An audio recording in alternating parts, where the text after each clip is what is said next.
Hello guys, welcome back to my YouTube channel. तो आज मैं आपके साथ शेयर कर रही हूँ कि किस तरह से मुझे पिगमेंटेशन अपनी जो स्टार्ट हुई थी और मुझे पता भी नहीं चला था कि ये पिगमेंटेशन मुझे स्टार्ट हो चुकी है और धीरे धीरे ये किस तरीके से बढ़कर बद से बदतर हो गई। तो देखिए, एग्जैक्ट टाइम पीरियड मुझे नहीं याद है, बट लगभग 13 से 14 साल पहले, बहुत छोटी थी, मेरी शादी भी नहीं हुई थी उस समय, बहुत काफ़ी कम एज थी। तो मेरी स्किन ना बहुत सेंसिटिव है। तो जैसे मैं अगर मुझे कोई दाना भी निकल आता था ना और मैंने उसको अगर अपने नाखून से उसको रब कर लिया, खुजा लिया, तो वहाँ पर ना स्पॉट हो जाया करता था। तो मेरी स्किन ना बचपन से सेंसिटिव थी। तो ऐसे ही हुआ कि मेरे चीक पर ना एक हल्का सा बहुत छोटा सा डॉट के बराबर एक निशान हुआ और उस समय मुझे पता नहीं चला। तो मुझे ऐसा लगा कि ऐसे ही बस हो गया होगा, कोई दाना वाना निकला होगा तो ये अपना निशान छोड़ कर चला जाएगा धीरे धीरे आराम से। तो मैंने कोई ध्यान ही नहीं दिया बिल्कुल उस पर। लेकिन वो भाई ऐसा हुआ कि वो धीरे धीरे वो स्पॉट जो था वो बढ़ता चला गया। अब मैं अब जब वो थोड़ा सा बड़ा हो गया तो मुझे फिर टेंशन होने लगी कि भाई ये क्या हो रहा है, चेहरे पर तो बहुत दिक्कत हो रही है इससे, और ये एकदम धब्बा सा बन गया पूरा। फिर मैंने क्या काम किया, जैसे लोगों ने देखा कि तेरे चेहरे पे क्या हो गया है, मेरी फ्रेंड्स वगैरह थी, उन्होंने कहा ये तेरे चेहरे पे दाना सा कैसे हो गया। तो मैंने कहा ये कुछ मैंने खुजा लिया शायद, तो ये उस वजह से ये हो गया, धब्बा सा मेरा बन गया। तो उन्होंने ऐसी क्रीम बताई कि ये लगा ले, वो लगा ले, एग्जैक्ट क्रीम का नाम भी नहीं याद मुझे इस समय।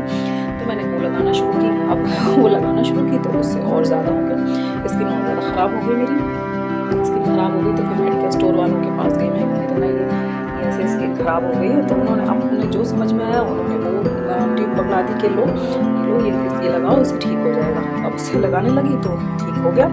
फिर मैं बड़ी खुश हो गई, मैंने कहा चलो ठीक है, अब तो ठीक हो गया, कोई दिक्कत नहीं है। अब जैसे ही मैंने फिर वो ट्यूब छोड़ दी तो फिर भाई उस जगह पर, जितनी जगह पर मतलब वो ट्यूब लगती थी ना, मतलब पहले तो इतना डॉट के बराबर निशान था, लेकिन हम क्रीम लगाते हैं तो वो थोड़ा सा फैल जाती है, काफ़ी चेहरे पे लग जाती है और दूसरी जगह भी।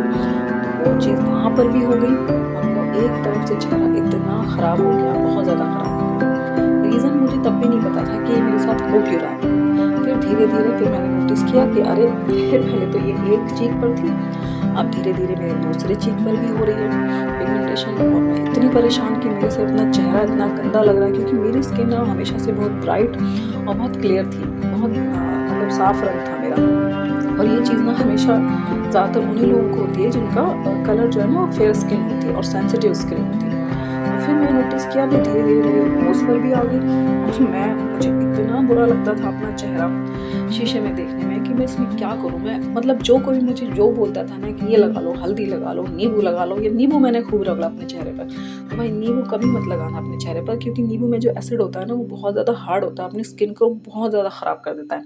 तो वो हर किसी को सूट नहीं करता और सेंसिटिव स्किन वालों को तो बिल्कुल भी सूट नहीं करता। तो मैंने भाई नींबू लगा लिया। नींबू से तो मेरी स्किन और ज़्यादा ख़राब हो गई, और ज़्यादा मतलब रैश सी हो गई, ड्राई हो गई, डल हो गई, बहुत ज़्यादा मैं परेशान हो गई।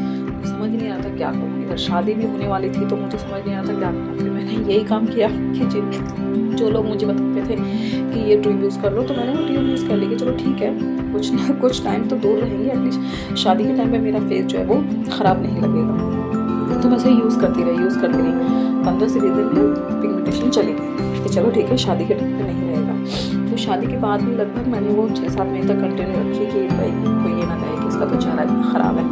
लेकिन फिर वही ना कि जैसे जैसे हमें जिम्मेदारियों में वो लग जाते हैं, फिर शादी के बाद बहुत सारी चीज़ें चेंज हो जाती हैं, वो चीज़ फिर से होने लगी और मुझे पिगमेंटेशन फिर दिखने लगी। फिर मेरे ससुराल वाले भी कहने लगे कि ये तेरी स्किन कैसी हो गई, ख़राब हो गई, कभी एकदम रेड हो जाती है, कभी ये हो जाता है। फिर मैं उन्हें बहाने बनाने लगी कि ये इससे हो गया, उससे हो गया, दूर से हो गया। लेकिन एक्चुअल रीज़न मुझे तब भी नहीं पता। एक्चुअल रीज़न पता करते करते मुझे सालों लग गए। एक्चुअल रीज़न ये था कि भाई वो मेरी गट की प्रॉब्लम से हुई थी, क्योंकि मुझे गट के इश्यूज़ रहते हैं थोड़े से और मुझे पूरे न्यूट्रिएंट्स एब्जॉर्ब नहीं होते। तो जब आपको पूरी बॉडी में आपके न्यूट्रिएंट्स नहीं जाएंगे तो वो ग्लो आपकी स्किन पर भी नहीं आएगा। तो इसी वजह से मुझे वो हुई थी। मगर ये चीज़ मुझे अब आके पता लगी 2-3 साल पहले।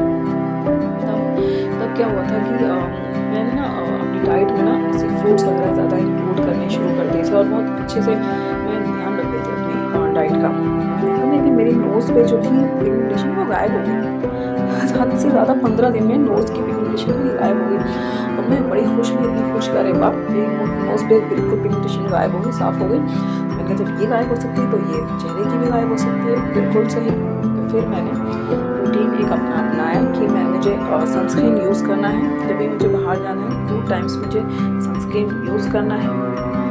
सुबह में अप्लाई करना है, सुबह 9 बजे, और दोपहर को भी अप्लाई करना है सनस्क्रीन। इसके अलावा मुझे डाइट अच्छी लेनी है। डाइट में मैंने फल फ्रूट्स को ऐड किया, फल फ्रूट्स, और अपनी गट को हेल्दी करने के लिए कर्ड को ऐड किया, और प्रोटीन रिच डाइट ली, क्योंकि डॉक्टर ने मुझे सजेस्ट किया था, जो कुछ इश्यूज हो गए थे, कि आपको प्रोटीन रिच डाइट लेनी है और बहुत अच्छी डाइट लेनी है। तो वो मैंने डाइट लेना शुरू की, एंड इसके अलावा नट्स एंड सीड्स को इंक्लूड किया। तो ओवरऑल मैंने अपनी डाइट को अच्छा किया। मैंने देखा कि मेरी पिगमेंटेशन 80% चली गई, 80% चली गई। और फिर वही होता है ना कि हम लोगों के साथ कि जब हमें रिजल्ट दिखने लगता है, वो रूटीन फॉलो करना बंद कर देते हैं।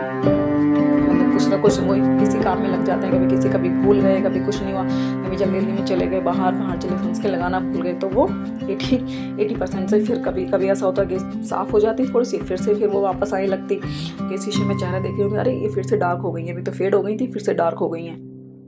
फिर मैंने सीरियसली रूटीन फॉलो करना शुरू किया कि नहीं भाई, मुझे रूटीन को फॉलो करना है। और फिर मेरी प्रेगनेंसी के टाइम पे नॉर्मली ये होता है कि जब भी कोई लेडी प्रेग्नेंट होती है, उसकी स्किन पे ये पिगमेंटेशन झाइयाँ आ जाती है। पर मेरे साथ उल्टा हुआ, क्योंकि मैंने उस समय डाइट बहुत अच्छी ली थी, डॉक्टर ने मुझे सजेस्ट किया था। तो मैं पूरे दिन भाई, मेरा रूटीन था कि मुझे 4 फ्रूट्स खाने ही खाने हैं। रूटीन था 4 फ्रूट्स खाने हैं, हेल्दी डाइट लेनी है, और काम वाम इतना कुछ था नहीं, क्योंकि मम्मी के घर पे रहती थी। तो मेरी जो स्किन थी ना, वो इतनी इतनी अच्छी हो गई थी, इतनी चेहरे पे इतनी चमक आ गई थी, और बिल्कुल पिगमेंटेशन बिल्कुल गायब। ठीक हो गई थी। तो ये था सीक्रेट पिगमेंटेशन को हटाने का। लेकिन प्रेग्नेंट डिलीवरी के बाद फिर से वही शेड्यूल हो गया कि खाने पीने का ध्यान नहीं रहता, बच्चों में इतना बिजी रहना, कभी ये कभी वो, तो वो चीज़ें फिर से वापस आने लगती हैं, हल्की हल्की 10% सी वो फिर से होने लगी। लेकिन फिर से मैंने फिर वही अपना ध्यान रखना शुरू किया कि अपनी डाइट को हेल्दी किया। और रात में मैंने नारियल तेल और विटामिन ई, नारियल तेल में ना एक विटामिन ई का कैप्सूल, एक जैसे 1 चम्मच नारियल तेल ले लिया, उसमें 1 विटामिन ई का कैप्सूल मिलाकर, और रात को वो लगाओ, और जब भी बाहर जाओ और सनस्क्रीन ज़रूर लगा कर जाओ, क्योंकि सनस्क्रीन ना हमें धूप से प्रोटेक्ट करता है और बहुत फ़ायदा पहुँचाता है। और डाइट को हेल्दी रखो, तो यही आपका सीक्रेट है कि आपको अगर बिल्कुल पिगमेंटेशन को जड़ से हटाना है, तो आपको डाइट को फॉलो करना ही पड़ेगा। अपनी डाइट में प्रोटीन रिच डाइट लीजिए, प्रोटीन खाइए। जो भी आप नॉन वेजिटेरियन हैं, तो आप नॉन वेज ले सकते हैं, अंडे वगैरह खा सकते हैं। अगर आप वेजिटेरियन हैं, तो आप दालें वगैरह खाइए। आप मूँग की दाल का चीला वगैरह ये ले सकते हैं, और पनीर वगैरह ले सकते हैं। तो बेसिकली हेल्दी डाइट को फॉलो कीजिए, हेल्दी लाइफ़स्टाइल को फॉलो कीजिए। योगा कीजिए, एक्सरसाइज़ कीजिए, और ऐसा नहीं है कि आपको धूप में नहीं बैठना है। बिल्कुल धूप में बैठिए, क्योंकि विटामिन डी आपको धूप से मिलता है, उससे आपकी जो इम्यूनिटी है वो बढ़ती है। लेकिन सनस्क्रीन लगाकर बैठिए धूप में, तो कोई प्रॉब्लम नहीं है। सिर्फ़ चेहरे पर ही तो जो लाइट है वो नहीं पड़ेगी, लेकिन बाकी शरीर पे तो लाइटिंग पड़ेगी, जो बहुत ज़रूरी है।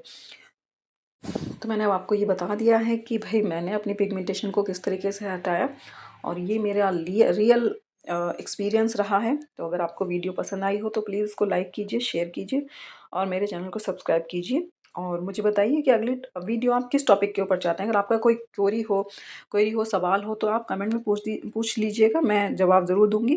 तो मिलते हैं अगली वीडियो में। Thank you.